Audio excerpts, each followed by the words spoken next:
Essa semana veio à tona uma história que parece roteiro de filme.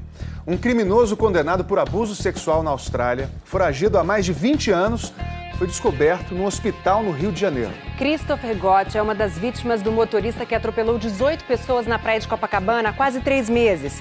Ele está em coma até hoje. Ele é australiano e tem 3 filhos de criação aqui no Brasil. Um desses filhos falou ao Fantástico sobre o choque ao descobrir o segredo que o pai guardava. Mas quem não fica enojado com esse tipo de acusação, por isso que é uma coisa bem difícil pra gente. É complicado ainda, cara, tá todo mundo muito abalado, entendeu? As palavras são do jovem que viveu por 6 anos com um australiano que considerava um pai. Um homem que escondeu um passado criminoso por mais de 20 anos.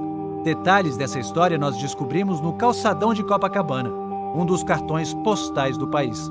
Todos os dias, a partir das 4 horas da tarde, ele sempre estava por aqui. Todo dia ele vinha aqui, tomava caipirinha, pouco gelo, pouco açúcar e muita cachaça. No dia 18 de janeiro, o australiano conhecido por todos como Daniel foi vítima de um atropelamento na orla. O motorista, Antônio Anaquim, invadiu a calçada e atropelou 18 pessoas. No acidente, morreu um bebê de 8 meses.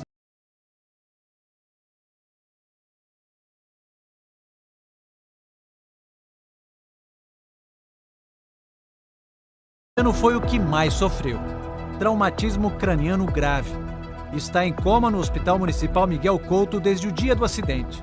Estava em poder da cópia de um passaporte e, a partir disso, fomos entender quem seria esse estrangeiro. Na cópia do passaporte, o australiano nascido em Melbourne há 68 anos aparece com o nome de Daniel Marcus Phillips. Aqui no Brasil, Daniel era conhecido como um sujeito discreto, simpático, que dava aulas de inglês aqui no calçadão de Copacabana. Ninguém podia imaginar que o australiano estivesse fugindo da justiça do seu país há mais de 20 anos. Uma história que só foi possível descobrir por causa do atropelamento. A partir disso, oficiamos a Polícia Federal, verificamos que essa pessoa não havia dado entrada, que remeteu para a Polícia Federal Australiana e verificou que essa pessoa não existia. E aí apareceu a luz amarela. Quem era essa pessoa? Foi pelas impressões digitais que as autoridades australianas identificaram o homem em coma no Rio como Christopher John Gott, um professor de uma escola para adolescentes e condenado em 1994 a 6 anos de prisão por abusar sexualmente de 5 menores. A juíza Sally Thomas, da cidade de Darwin, no norte do país, disse que levou em consideração que os rapazes tiveram um relacionamento consensual com o professor. Por isso, depois de cumprir 2 anos na cadeia, Christopher ganhou liberdade condicional. Pediu para ser transferido para Melbourne, no sul do país. Quando o ônibus que levava o condenado parou em Adelaide, ele fugiu. O que nós obtivemos até agora é que ele chegou no Brasil acompanhado de uma mulher que se dizia esposa dele. Estamos apurando ainda qual o destino, o que aconteceu com essa senhora. Se ela é australiana, se ela é brasileira. A princípio, a informação é que ela seria australiana e que teria morrido de câncer. Como ele vivia ainda é uma incógnita. Não tinha conta em banco nem boletos em seu nome. Depois do acidente na praia de Copacabana, recebeu visita no hospital de alunos e de um rapaz que ele tinha como filho adotivo aqui no Brasil. O nome dele também é Daniel, e por coincidência ele conhecia o atropelador que deixou seu pai de criação em coma. A polícia ouviu o depoimento de Daniel e de outro rapaz que também tratava o australiano como pai. Nenhum dos dois foi adotado formalmente. Daniel contou que tinha 14 para 15 anos e panfletava na rua quando o conheceu o estrangeiro e a esposa, Diana Kentish. Disse também que apresentou a família e, a pedido da mãe, foi morar com os australianos em Copacabana, onde ficou por 6 anos. Estudou inglês, espanhol e informática e teve ajuda financeira. Só depois do atropelamento é que soube que o nome verdadeiro dele era Christopher John Gott.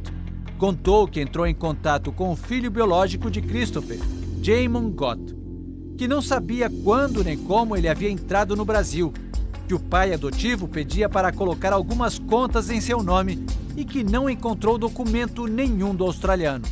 Eu conversei com o Daniel, que disse estar muito abalado e confuso ao descobrir agora o passado de crimes do Christopher. Contou que ele e outros 2 jovens criados pelo australiano aqui no Rio jamais foram abusados. Mas o Daniel disse estar determinado a descobrir se o homem que ele considerava um pai, que pagou os estudos e sempre deu muito carinho, também cometeu abusos aqui no Brasil. Ele foi uma pessoa fundamental no meu desenvolvimento, me ajudou bastante. Até eu completar 21 anos, aprendi um inglês perfeito com ele. O Daniel aqui sempre foi uma pessoa legal, entendeu? Conversamos com os outros 2 rapazes ajudados pelo australiano.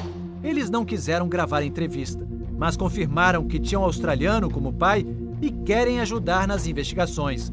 Em nota, a Polícia Federal Brasileira disse que está em contato com as autoridades australianas para decidir o que fazer. E a polícia australiana disse ao Fantástico que já investigava o paradeiro de Christopher Gott antes do acidente e que está trabalhando na possibilidade de extradição. Isso se ele acordar do coma. A informação que nós temos através da equipe médica que está atendendo o australiano é que ele, só um milagre irá recuperá-lo. O último endereço de Christopher fica nesta rua em Copacabana. Ele gostava muito de truques, fazer truques, quebra-cabeça, e sempre ele parava na portaria, mostrava os truques dele.